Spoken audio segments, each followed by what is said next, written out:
దాని కింద ఇట్లనే కోర్టు ధిక్కరణ చేస్తే జైలు కూడా పంపించడం జరిగింది. ఎవరైనా పంపించండి. Is the citizen of India. After that ఈ స్పీకర్. ఇక్కడ స్పీకర్ కాదు, ఇక్కడ కన్ఫ్యూజన్ ఏంటంటే అందరు స్పీకర్ అనుకుంటున్నారు. స్పీకర్ కాదు, తను ఒక tribunal chairman. So tribunal chairman వారు హైకోర్టుకి సుప్రీంకోర్టుకి వాళ్ళు అనుకునే ఉంటారు. They are not supreme and they are not above the law. వకీల్ సాబు ఏం చెప్పిండో సౌండ్ నానుల్లా. ఎమ్మెల్యేల అనర్హత విషయంలో స్పీకర్ సార్ కు సుప్రీంకోర్టు ఇచ్చిన గడువు లోపట నిర్ణయం తీసుకోకుంటే కోర్టు కఠిన చర్యలు తీసుకునే ఛాన్స్ ఉన్నదట.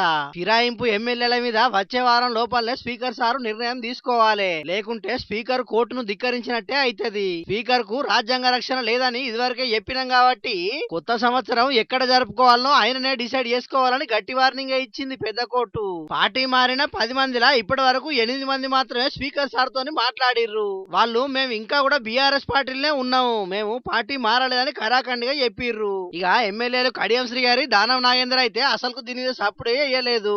అంటే ఈ ఇద్దరు ఎమ్మెల్యేల మీదనే స్పీకర్ సార్ వేటేసే ఛాన్స్ ఉన్నది. మిగిలిన వాళ్ళు అనర్హత వేటు నుంచి తప్పించుకున్నట్టేనా అని అడిగితే వకీల్ సాబు ఏమన్నాడో ఈనుండ్రి.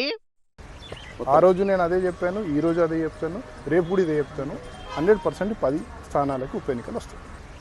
ఆ రోజు నేను అదే చెప్పాను, ఈ రోజు అదే చెప్తాను, రేపు కూడా ఇదే చెప్తాను. 100% 10 స్థానాలకు ఉప ఎన్నికలు వస్తాయి.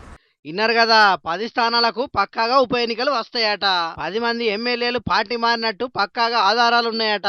వాళ్ళు తప్పించుకునేందుకు ఛాన్సే లేదు. స్పీకర్ వాళ్ళకి అనుకూలంగా నిర్ణయం తీసుకున్నా మళ్ళా హైకోర్టుకు పోయే ఛాన్స్ ఉన్నది. ఖచ్చితంగా వాళ్ళ మీద అనర్హత వేటు పడుతుందని అంటున్నాడు.